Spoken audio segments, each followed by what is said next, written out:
આજની દુનિયામાં તણાવ એ તો જાણે આપણો પડછાયો જ બની ગયો છે નહીં? પણ વિચારવા જેવી વાત એ છે કે શું આ એ જ તણાવ છે જેનો સામનો આપણા પૂર્વજો કરતા હતા? કે પછી આ સ્માર્ટફોન અને સતત આવતી નોટિફિકેશન્સની દુનિયાએ કંઈક સાવ નવું જ ઊભું કર્યું છે? તો ચાલો આજે આપણે આ આધુનિક તણાવ પાછળનું વિજ્ઞાન સમજીએ. અને હા, તેને કાબૂમાં રાખવાના કેટલાક નક્કર ઉપાયો પણ જાણીએ. હા, ખબર છે, આ સવાલ થોડો અજીબ લાગશે. બિલાડીના વિડીયો? એ તો રિલેક્સ થવા માટે હોય છે, બરાબર ને? પણ ખરી રમત તો અહીં જ છે. જેને આપણે આરામ સમજીએ છીએ, એટલે કે કલાકો સુધી સોશિયલ મીડિયા પર સ્ક્રોલ કરતા રહેવું, એ ખરેખર આપણા મગજ માટે વધુ એક કામ બની જાય છે.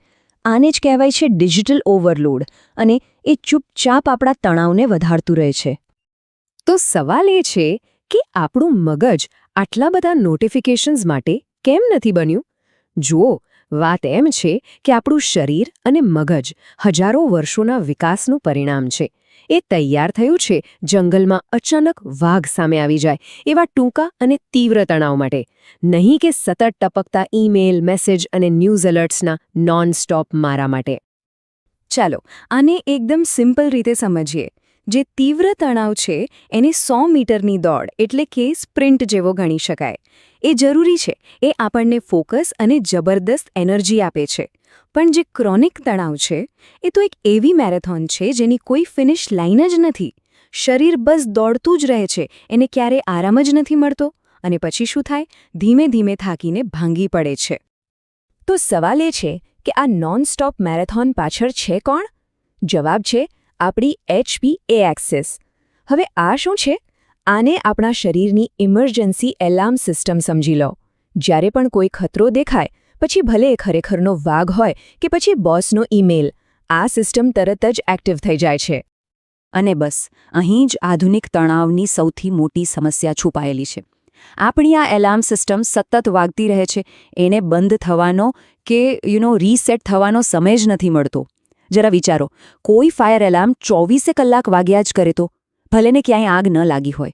બસ આપણા શરીરનું પણ કંઈક આવું જ થાય છે. તો જ્યારે આ એલાર્મ સતત વાગતું રહે, ત્યારે શરીરને એની શું કિંમત ચૂકવવી પડે છે? ચાલો હવે એ જોઈએ કે આ સતત ચાલુ રહેવાની એટલે કે ઓન રહેવાની સ્થિતિ આપણા શરીર અને મન પર કેવી ઊંડી અસર પાડે છે. જો જ્યારે HPA એક્સિસ સતત એક્ટિવ રહે છે, ત્યારે એ કોર્ટિસોલ નામના સ્ટ્રેસ હોર્મોનનો જાણે ધોધ વહાવે છે. હવે થોડા સમય માટે તો આ સારું છે, પણ જ્યારે કોર્ટિસોલ સતત ઊંચું રહે, ત્યારે એ શરીરની એક સિસ્ટમને નબળી પાડવાનું શરૂ કરી દે છે.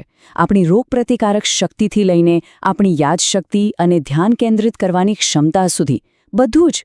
આપણે જેને બ્રેઇન ફોગ કહીએ છીએ ને, એ આનું જ પરિણામ છે. ઓકે, આ બધું સાંભળીને કદાચ થોડી નિરાશા જેવું લાગે, પણ સારા સમાચાર એ છે કે આપણે આ પરિસ્થિતિના કોઈ લાચાર પીડિત નથી. અહીંથી જ આપણી માનસિકતા બદલવાની ખરી શરૂઆત થાય છે. તણાવને દુશ્મન સમજવાને બદલે એને એક પડકાર તરીકે જોવાની જરૂર છે. એક એવો પડકાર જેનો સામનો કરવા માટે આપણે તૈયાર થઈ શકીએ છીએ. ના, આનો અર્થ એ બિલકુલ નથી કે આપણે તણાવ શોધવા જોઈએ. પણ હકીકત એ છે કે આધુનિક જીવનમાં તણાવ તો રહેવાનો જ. એટલે આપણો ધ્યેય ઝીરો સ્ટ્રેસ સુધી પહોંચવાનો નથી, પણ આપણી સ્ટ્રેસ ફિટનેસ વધારવાનો છે. જેમ જીમમાં જઈને કસરત કરવાથી શરીર મજબૂત બને છે, બસ એ જ રીતે અમુક માનસિક અને શારીરિક આદતોથી તણાવ સહન કરવાની આપણી ક્ષમતા પણ વધારી શકાય છે. તો ચાલો શરૂ કરીએ આ સ્ટ્રેસ ફિટનેસ માટેની ટ્રેનિંગ. સૌથી પહેલાં આપણે એવા કેટલાક ટૂલ્સ વિશે જાણીએ જે આપણી ભાગતી જતી નર્વસ સિસ્ટમને તરત જ એટલે કે મિનિટોમાં શાંત કરી શકે છે. સમજી લો કે આ આપણી ઇમરજન્સી બ્રેક છે. આમાંથી સૌથી શક્તિશાળી અને સરળ ટેકનિક છે બોક્સ બ્રીથિંગ. કરવાનું શું છે? એકદમ સિમ્પલ. 4 સેકન્ડ માટે નાકથી શ્વાસ અંદર લેવાનો, પછી 4 સેકન્ડ માટે રોકી રાખવાનો, પછી 4 સેકન્ડ માટે મોંથી શ્વાસ બહાર કાઢવાનો, અને ફરી 4 સેકન્ડ માટે શ્વાસ રોકવાનો. બસ આટલું જ.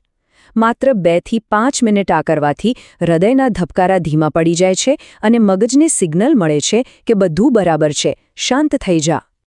અને હા, આ કોઈ જાદુ નથી. આની પાછળ પક્કું વિજ્ઞાન છે. બોક્સ બ્રીથિંગ જેવી કસરતો આપણા વેગલ ટોનને મજબૂત બનાવે છે. હવે આ વેગસ ચેતા શું છે? એ આપણી નર્વસ સિસ્ટમની બ્રેક છે. જેટલું મજબૂત વેગલ ટોન હોય એટલી ઝડપથી આપણું શરીર તણાવમાંથી બહાર આવીને ફરીથી શાંત થઈ શકે છે. તો ઇમરજન્સી બ્રેક તો જરૂરી છે જ, પણ લાંબા ગાળે મજબૂત બનવા માટે આપણે રોજિંદી આદતો પર ધ્યાન આપવું જ પડશે.